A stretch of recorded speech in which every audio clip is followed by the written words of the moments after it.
ये आकाशवाणी है। अब आप हरीश संधू से समाचार सुनिए। अमेरिकी प्रतिनिधि सभा ने कर वृद्धि और खर्चों में कटौती रोकने संबंधी विधेयक को कल रात पास कर दिया। सीनेट इसे पहले ही पास कर चुकी है। अब इस पर राष्ट्रपति बराक ओबामा द्वारा हस्ताक्षर किए जाने की जरूरत है। आज वित्तीय बाजारों के फिर से खुलने से पहले विधेयक के पक्ष में वोट के लिए भारी दबाव था।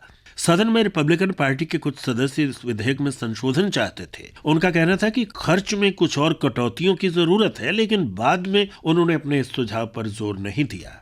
सरकार ने दिल्ली में महिलाओं की सुरक्षा के मुद्दे पर विचार के लिए विशेष कार्यदल का गठन किया है। इस कार्यदल में 13 सदस्य होंगे, जिसकी अध्यक्षता केंद्रीय गृह सचिव करेंगे।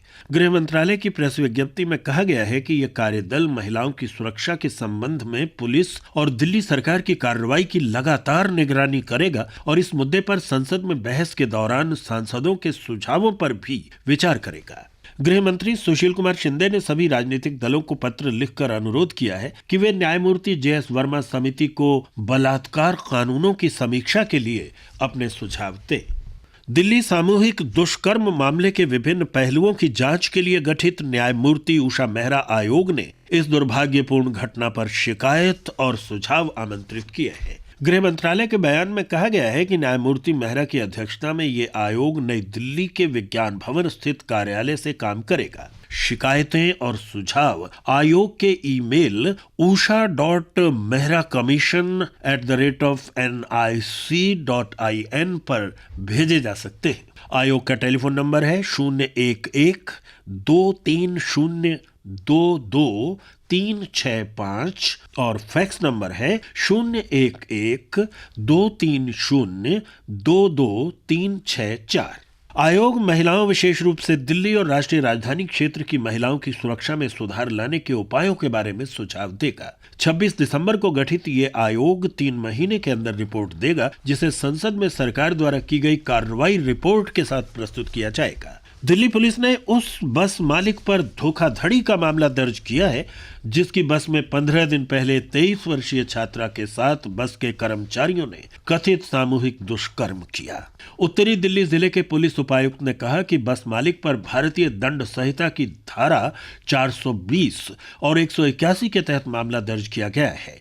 ये धाराएं धोखाधड़ी और सरकारी अधिकारी के समक्ष शपथ पत्र में झूठा बयान देने से संबंधित है।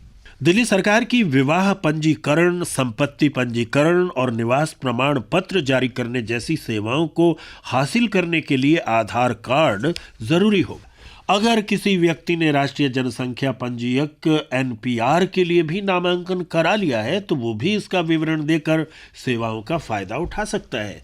जिनके पास इस समय आधार संख्या नहीं है, वे निर्धारित आधार पंजीकरण केंद्रों पर अपना नामांकन कराकर सरकारी सुविधाओं का फायदा उठा पाएंगे।